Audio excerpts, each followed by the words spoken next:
Coming up now is a conversation with Grant Cameron, who I find is one of the most dedicated researchers out there. Grant started as a real nuts and bolts sort of guy, craft, one of the best researchers into Freedom of Information Act documents that the government has covered up.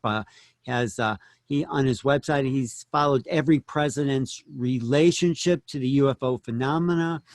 But in the last couple of years, he realized, well, you know what? It's not about the hardware. It's about the software. It's about who we are. It's about consciousness. So he's also written a book about contact modalities. I think that's coming out. He's written, one of the other books was about musical downloads that from popular songs that all of us hear every day, which are connected to this intelligence, whatever this intelligence is. Anyway, Grant, we'll get into it. Thanks for being here. And thanks for having me, Alan. That was an eloquent introduction. Thanks. Yeah, well, you've done so much, and I think it's important that you started with the hardware, because first you have to know that the phenomena is real. It's solid, and then, well, what's really going on here? Which level do you want to talk about today? I think the importance of experiencers, the importance of who the intelligence is. I've sort of moved, as you pointed out. I saw the UFO up close. So when people say they want to go to Skywatches, I go like, nah, I really don't want to go to Skywatch. I mean, I'm really, I've seen it. I knew it came right at me the second night. I had no interest. I was sort of fell off the edge of the earth. And as you mentioned, I actually had two noetic experiences, one in 2012, one in 2017, where I basically got with absolute certainty that this has got to do with consciousness, because that was what happened in the 1970s. I'd written a book and I'd gone around and I tried to get it published, and nobody could care less. The local publisher said to me, Mr. Cameron, you may believe in this kind of stuff. Count me among the unbelievers. I went, what? So I sort of gave up on sightings. I said, if you have a sighting, it's all very nice and good, and it proves to you that UFOs are there. But I said, all I want to do is I want to find out what was that I saw, because I saw it about 5 times close in 2 years. So I went on this mission, and basically I've just allowed things to happen. So I'm always planning this book, and then another book will come out. So you mentioned the contact modality, which I think is an important book, where I look at all the different contact modalities, and I say basically it's all the same thing. So whether you're channeling, or whether you're doing meditation, or whether you're having an abduction experience, or whatever it is, I say basically I think it's all the same consciousness with a different mask on. And it's this thing that we have to be important to listen to the people that are actually interacting with the intelligence. What we do sometimes is we want to know, like, what does the government know? And I say, what difference does it make? Who cares? Do you care if I know, or if what Alan thinks about it? Who cares if the government knows or they don't know, or what they know or whatever? The question is, what is actually going on? And you've got to talk to people that actually may know. And that's where I say the contactees are important. The people who have been on board the ship, who have actually gotten downloads, who have actually interacted with the intelligence, because 40% of them will say at one point in their experience, they knew the answer to everything in the universe. So I chased them, and I did this contact modality book. And then as you know, I got involved with Mission Rama and at Mount Shasta. And I wrote 2 books. The second one just came out a couple of weeks ago, where I talk about portals, where I'm now in the situation, because as you mentioned, I spent almost my entire 45 years chasing around who knew what about what's going on. So I've dealt with, a lot of people now are very interested in, Lou Elizondo and Hal Puthoff and Kit Green and Eric Davis and stuff. I mean, I wrote my first book about these people in 1990. So I've always been watching these people, and what I learned was that these people knew an awful lot more than you and I. So I always studied, what was the propulsion system, how does it work, and this sort of thing. And in this latest book, it's called Portals and UFOs at Mount Shasta. What I basically say there is, after 45 years of looking at various rumors about what does the government have, what kind of technology, have we cracked the code, do we have the button to turn this thing on, I would now say that if we have any technology, I'll know more tomorrow because I'm about to get a report, but I would say if we have any technology or understanding of what's going on, it has to do with portals. It has nothing to do with nuts and bolts. The idea that we're going to flying saucers and stuff. And this is after 45 years of looking at people like Hal Putoff, who had an investigation. I remember they contacted me about what the Canadians were doing in terms of propulsion systems. And he's just done a recent interview where he says, we had 50 experiments where people would say, okay, this is anti-gravity, this is perpetual motion and stuff.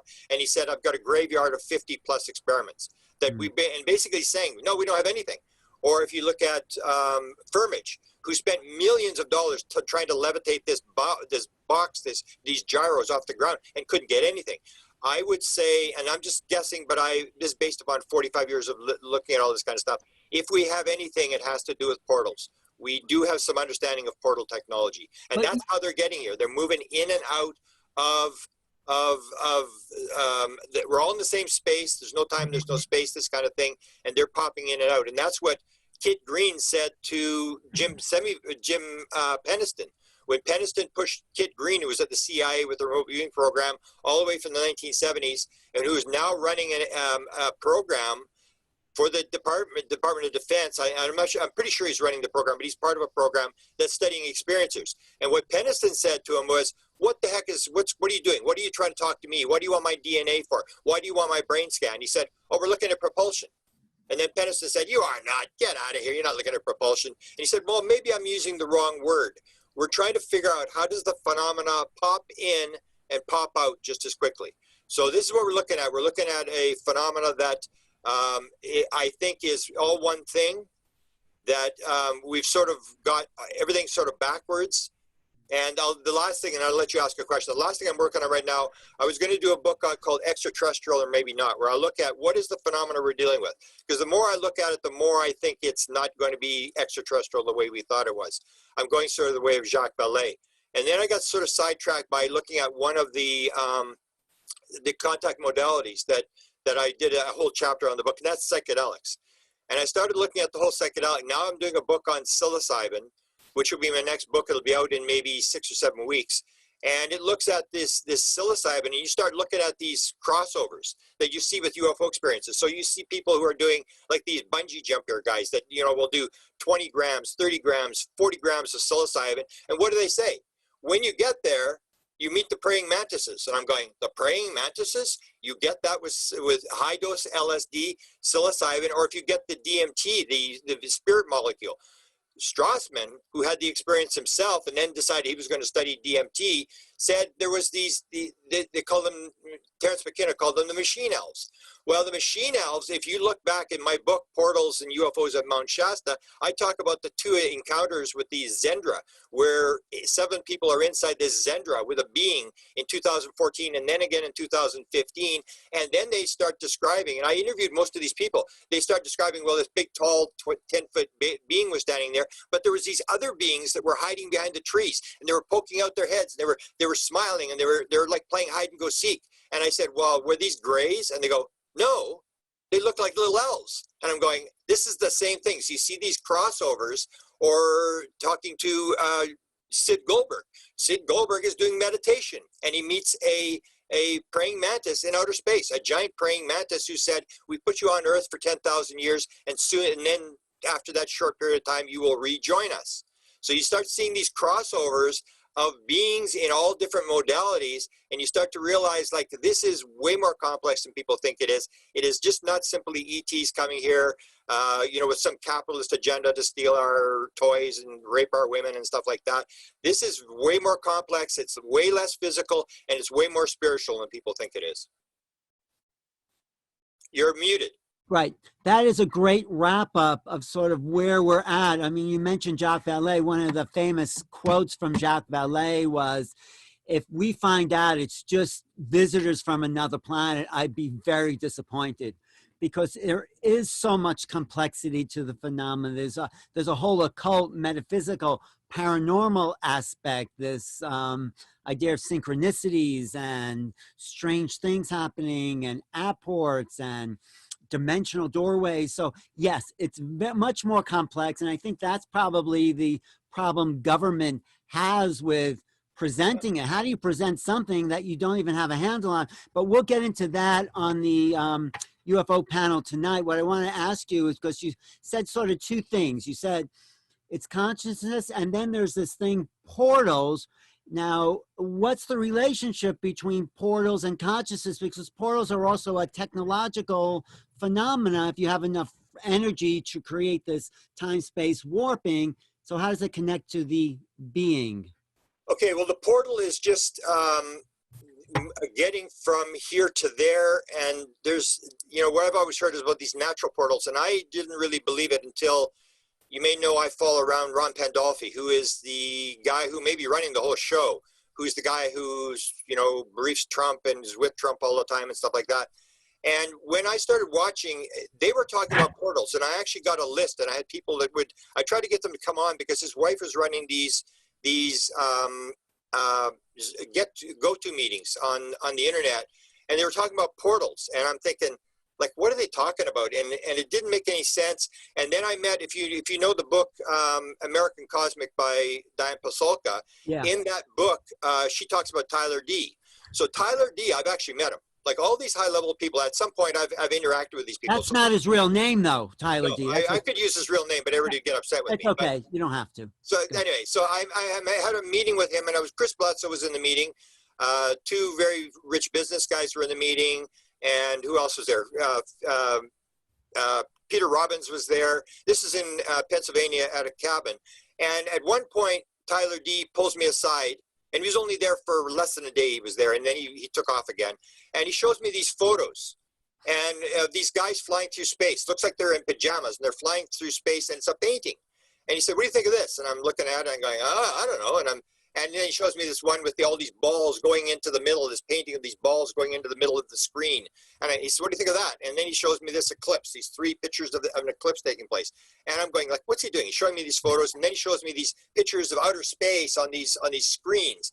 And he says, "You know where that is?" And I said, "No, I don't know where that is." And he said, that's the Hughes aircraft building outside of LAX. And still I go, like, okay, whatever. And he said, "Well, you know what happened there, eh?" And I said, "What?" He said, "That's where the jump room was." And I go, like, "Can I see those photographs again?"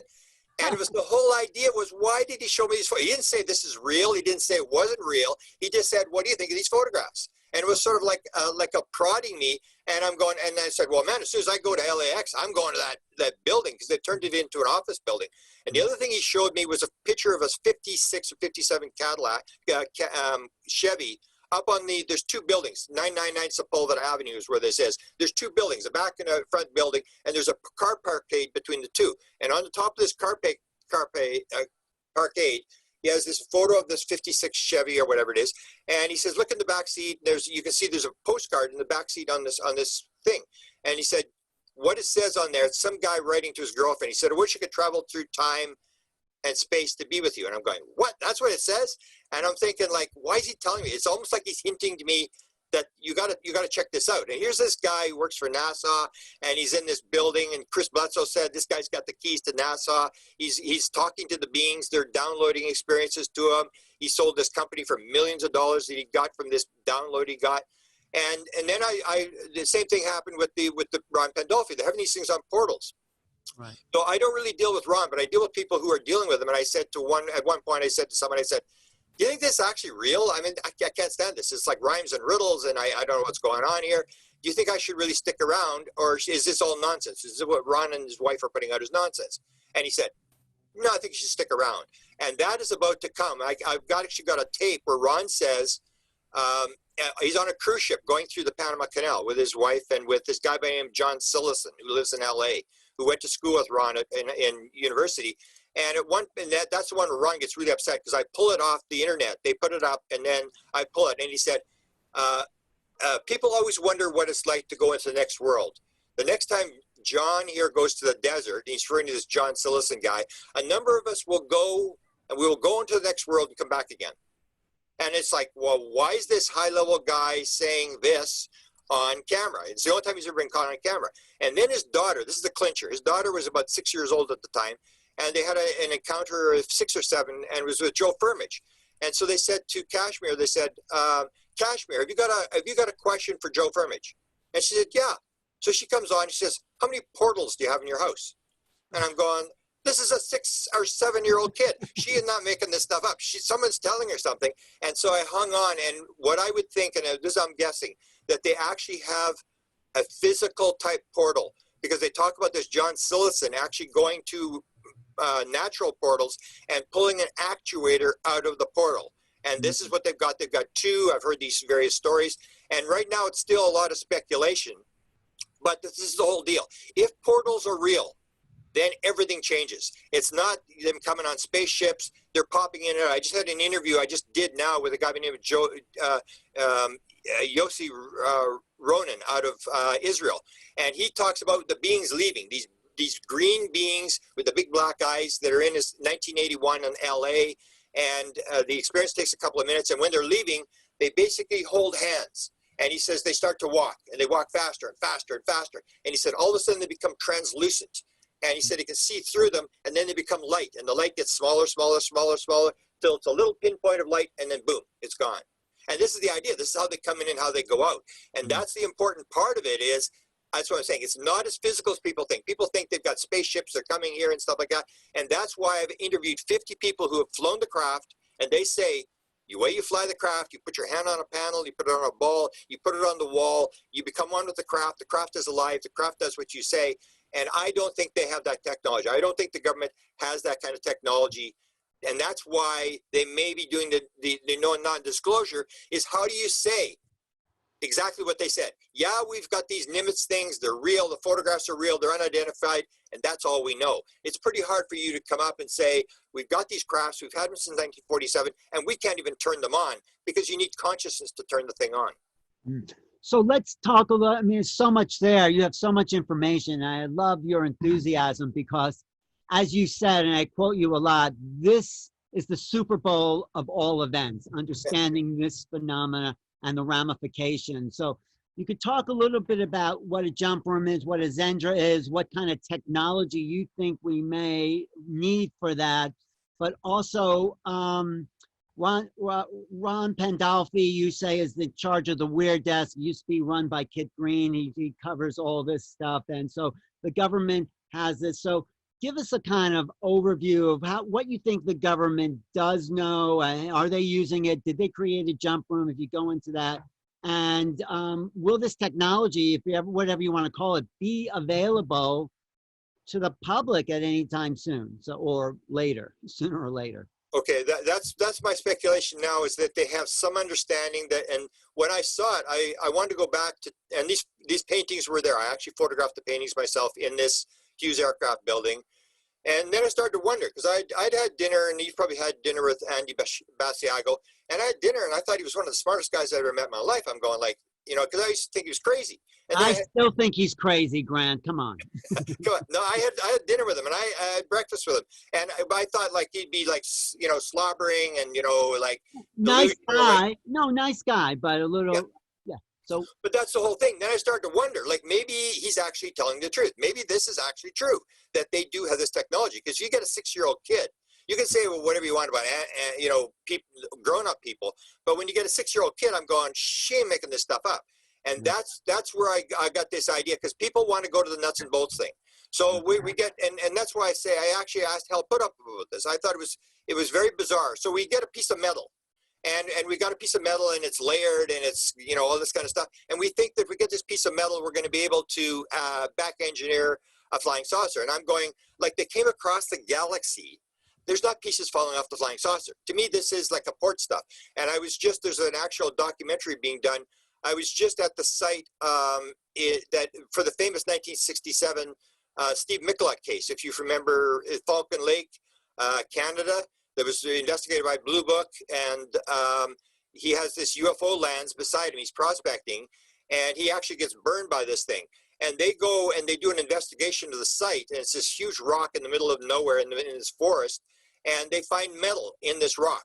There's metal at Rendlesham Forest. There's metal all over the place. And so I start to look at it different, that this metal is being dropped, and you can look at all the metal you want. You can look at all the photographs you want, and you're not going to learn anything until you start to talk to people who are interacting with the phenomena and who have some idea of what actually might be going on. Because 40% of all experiencers say they know they knew the answer to everything in the universe, and we just say, well, it's anecdotal. We can't really believe these people. We need something that's hardware and stuff. And that's where you get into Ron Pandolfi stating that all the to the stars stuff, all the stuff is techno scam. And this is the idea that you may believe that you're going to develop this stuff, that you may believe that this stuff will get you. It's like you think you got a cure to cancer. We're on the very verge. And so you have this threat thing. Oh, there may be a threat. We need money. We need to do back engineering and this sort of stuff. The technology that I've seen indicates that it is so far removed from anything we've got in terms of, you'll hear descriptions of people, Chris Bledsoe, Terry Lovelace. They'll say, there's this little craft and it's like, you know, the size of a Volkswagen. And they go inside the craft and it's the size of a football field inside. And then they look outside and the craft's small, they go inside. And then you get the crossovers. You get people who've had near-death, the beings have taken them into the spirit world. Ron Johnson is a friend of mine. They took him in the spirit world. He's talking to his dead mother's leading him around the spirit world. He goes into a building in the spirit world. She said, Ron, when you die, you're going to have a room in this building here. He says, I go into the building and it's 10 times the size in the building as it is outside the building. And then you go like, wow, I mean, there's no doubt that this is the same story. And so the question is the person, is it an abduction experience or is it a out-of-body experience? And the more you look at it, the more you realize this is so far advanced. Or Ron Johnson says, when you're flying the craft, he said, they asked him, what would you like to see? He said, I'd like to see the Milky Way from a distance. So he said, okay, it's going to be very violent for 1 second, very violent G-force for 1 second. He said, in 1 second, the front of the window opened up, the metal became translucent, and he was outside the Milky Way looking back at the Milky Way in 1 second. So anybody who thinks we've got that technology, we don't. We have some understanding of what they're doing, but you're not going to put it out if you don't have any understanding. And that's why they're trying to raise the money in the white world, the To the Stars people and the Hell Put Off and stuff, because they're trying to get the money. But Hell will say right away that they don't have anything. Or Eric Davis said, we shut the program down in 1989. The stuff is not at Area 51 because we couldn't get anywhere with it. And that may be the actual truth, is all they know is, yeah, we've got these things flying around and we can't, even though they have bodies and they have crafts, they still can't turn the craft on. They still don't know where these things are from. It is so far removed from what we actually think. And people think we're on the very verge and we're going to have jets and cars and we're going to be flying around and stuff like that. I think we're like 1,000 years away from understanding what this is about, because it's so advanced and it has all to do with consciousness. But you also said, hey, there's a jump room. So is the government doing what Andrew Basagio says, Mars? I mean, I doubt it, but is there a jump room or is there not? Well, that's the whole thing. I would have started and said, absolutely not. Absolutely not. I would have said, no way. But when this guy shows me these photos, and he doesn't say, believe this, don't believe this, whatever. Why is this high-level guy that basically everybody bows down to, or Kit Green says, if you take the first couple chapters off Pasulka's book, the last couple chapters off Pasulka's book, that's what I think is going on. You have this thing where this extremely high-level guy is showing me these photographs and saying, what do you think? Why is he showing me these photographs? If this is all nonsense, why is he showing me these photographs? And I started to wonder, I was thinking, like, maybe there's something to this. And then when I saw Ron say, number of people in this room will go into the next world and come back again, and he says it on camera, and he gets very upset when he hears I've got the tape. He said, that Cameron's a thief. And it's like, well, you put it up on YouTube, and it was something, and even his friends, when I showed it to his friends, they went, wow, they just couldn't believe Ron had said that. And so the thing is that if that's right, and I think it was Ron is saying, it's not the nuts and bolts stuff. That's all techno scam. They're not getting anywhere. You're going to spin your wheels. You're not going to get anywhere if you're going to use nuts and bolts. And he starts talking about this portal thing, which indicates it may be not nuts and bolts. It may have more to do with consciousness, and that they may have developed some sort of ability. Now, it's not they have a total ability, but when you hear a 6-year-old kid, then I start thinking, they have got something. I don't know what it is. And that's what I'm working on right now, is to find out and to get them to confirm what they actually have. You know, when you're talking, what's coming to me, and you lay this out in your theory of wow, which is a essay granted for a book that's coming out called Making Contact. It was a collection of essays, and I was happy Grant can contribute, that there's an evolution to, let's start with UFOs. In the 1890s, they looked like, you know, what you would think a craft would look like in the 1890s. And we get the that 1920s, 30s, that Buck Rogers look, and there's an evolution to the craft itself, and then we get these triangular ships. Well, first we get the lights around with the Betty and Barney Hill in the 60s, and then in the 90s we get these triangular formations, but they're not evolving their technology. So what I get from what you're saying is they're going to start to do away with ships altogether. The ships is just to let us know that they're out there, but it's really the portal science that's going to replace this contact experience. That's what I get. So it's part of the evolution you lay out in that essay, and they present us with the technology that's on the level that we can connect with culturally in our civilization at the time. Yeah. So they look like wooden ships. Like, we have to realize that we are part of the we're in this Darwinian science religious idea that everything is separate, everything is random. It's just a random, meaningless universe where biological robots in it.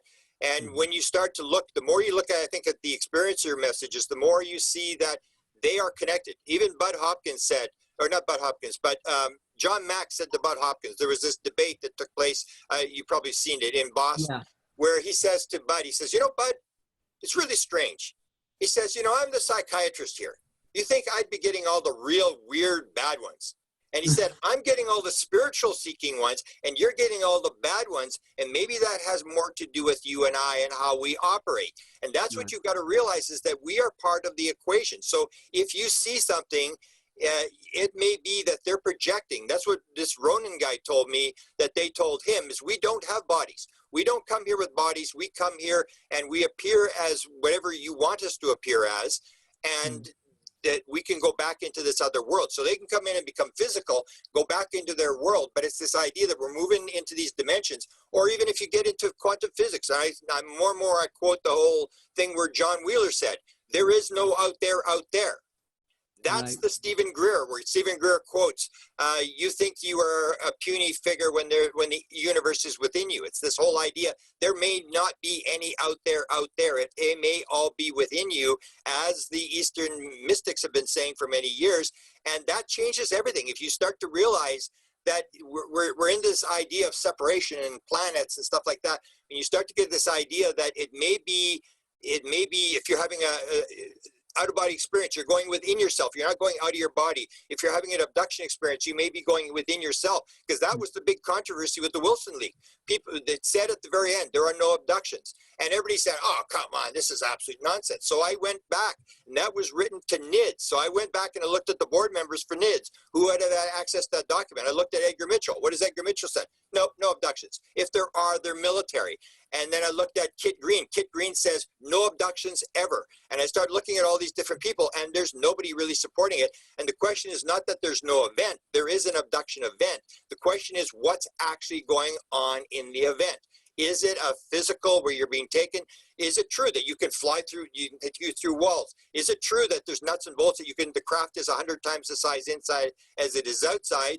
Or the idea of the crystal, where people are shown the crystal and you're shown past lives, where the aliens have the crystal. So I'm saying you're part of the equation. People always want to separate it and say it's them and there's us and this is nuts and bolts and stuff. And I've done it for 45 years. And the way it's leading me is to say, no, you are a big part of this. And it may be there is no out there. It is all an experience that's happening in your head. That is a possibility.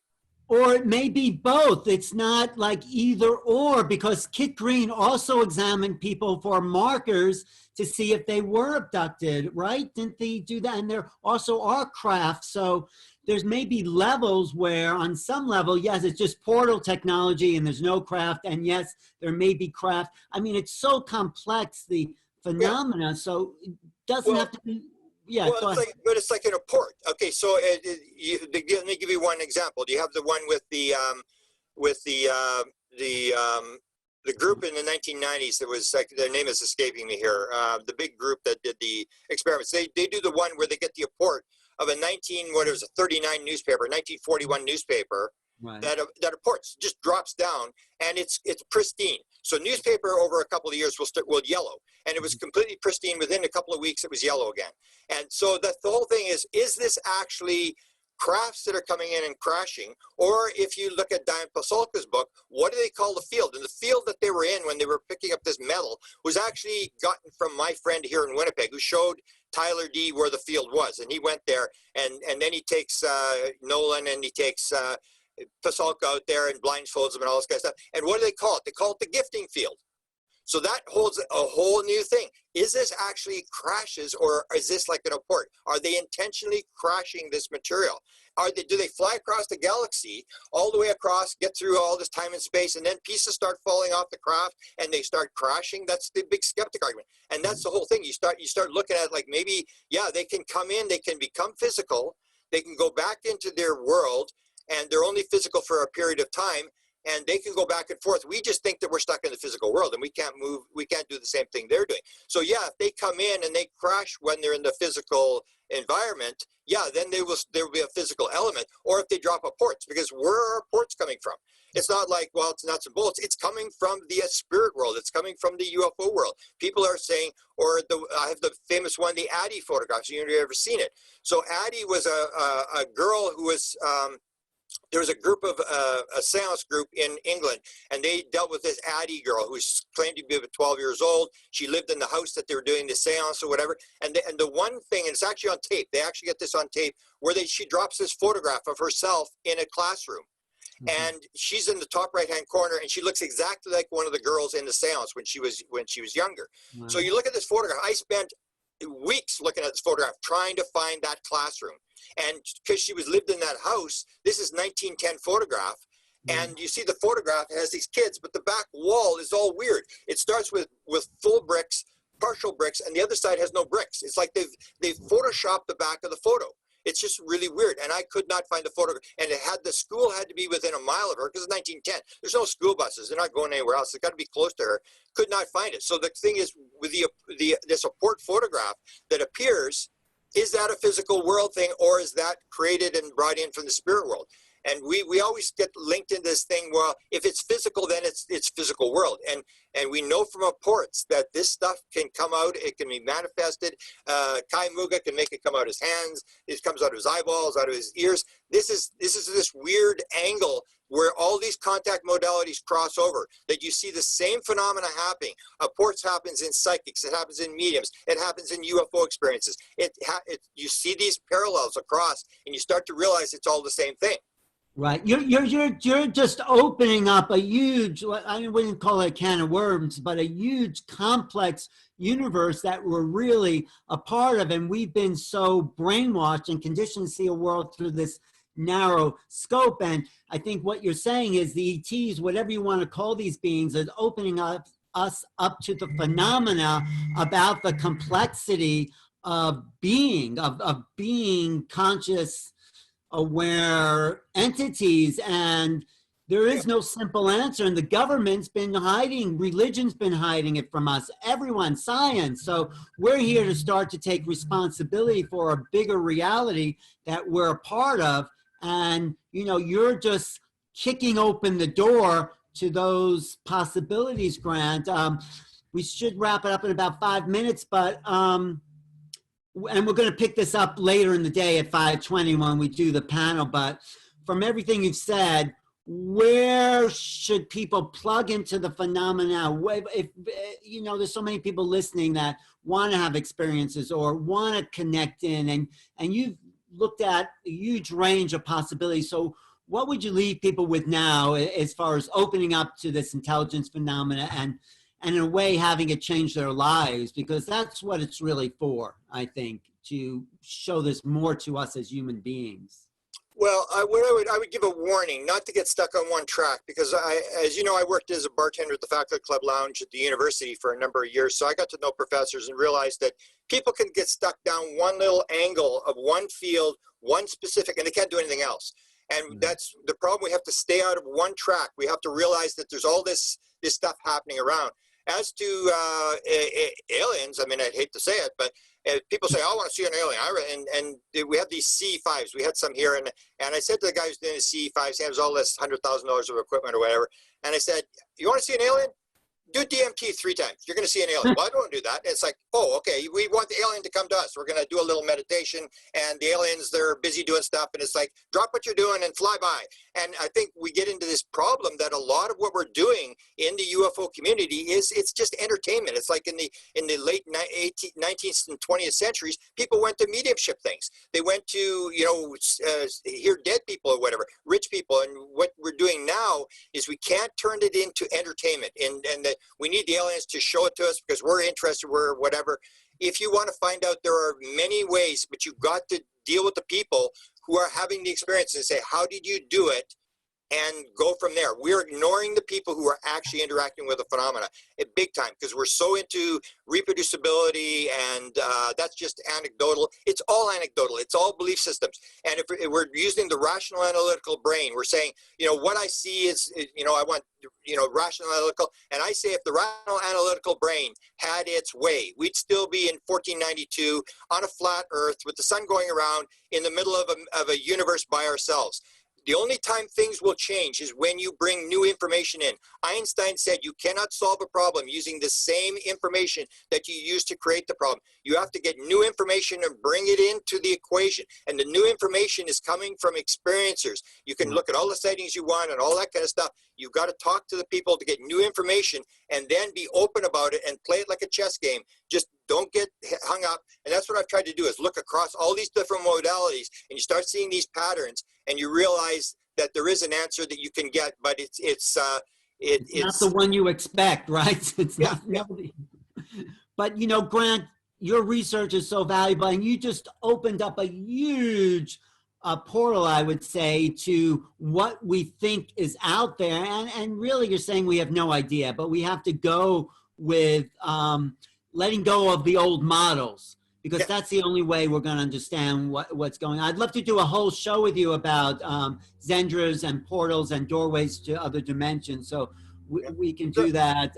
Sorry it's been such a short time here, but I think this has expanded the conversation that we're going to have the rest of the day. And we'll pick this up tonight, okay? This evening around 5:20 on the panel. And how can people... I'm sure Hertak will have some input on portals, because there's a guy. I mean, that's the example. When Hertak gets taken for a couple of days and they give him a couple of books and a download, you better start listening to the guy.